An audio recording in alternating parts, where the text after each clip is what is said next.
Aujourd'hui, nous semons les graines d'un Sénégal souverain, juste et prospère pour les générations futures.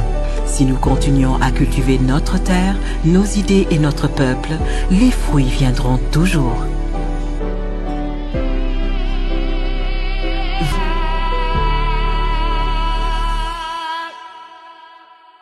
Nous nous réunissons aujourd'hui pour partager les résultats de l'audit général des établissements de formation en sciences de la santé.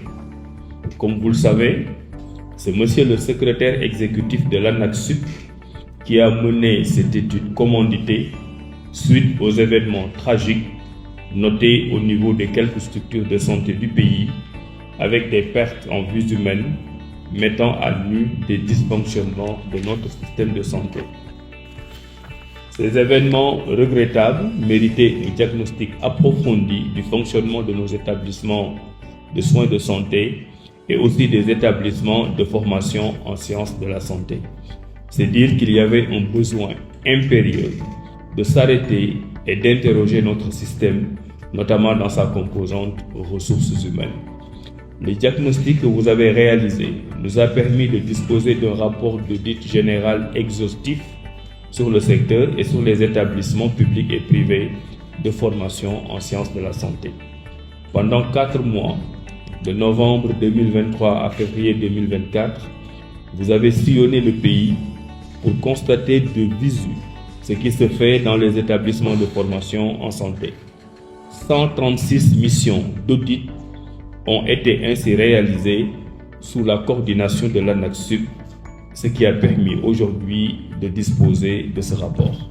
Je salue également l'initiative conjointe née des 3 départements ministériels, MESRI, ministère de la Santé et de l'Action sociale, ministère de la formation professionnelle, qui ont en charge la formation des personnels de santé. Le rapport d'audit produit nous permettra de partir d'éléments factuels et tangibles pour échanger sur les dynamiques, les enjeux, les défis et surtout les mesures à prendre afin de mieux réguler et mieux contrôler la qualité en matière de formation en santé. La pertinence des recommandations du rapport illustre à suffisance l'importance de l'étude menée qui doit être mise à profit pour s'interroger sur les produits de la formation, les procédures d'enseignement-apprentissage et les processus de formation. En effet, la formation doit avant tout satisfaire aux exigences du système de santé qui, à son tour, doit s'aligner aux besoins de la population et aux exigences professionnelles des différents secteurs. Au demeurant, je reste convaincu que l'actualité et la pertinence du thème d'audit, les réflexions menées et les recommandations formulées constitueront sans nul doute des éléments d'amélioration des actions engagées pour garantir la qualité du système de santé de notre cher Sénégal. C'est sur cette note que je déclare ouvert l'atelier de partage des résultats et des recommandations issues de l'audit général des formations en sciences de la santé. Excellente journée, travaux fructueux. Je vous remercie de votre aimable attention. Aujourd'hui, nous semons les graines d'un Sénégal souverain, juste et prospère pour les générations futures.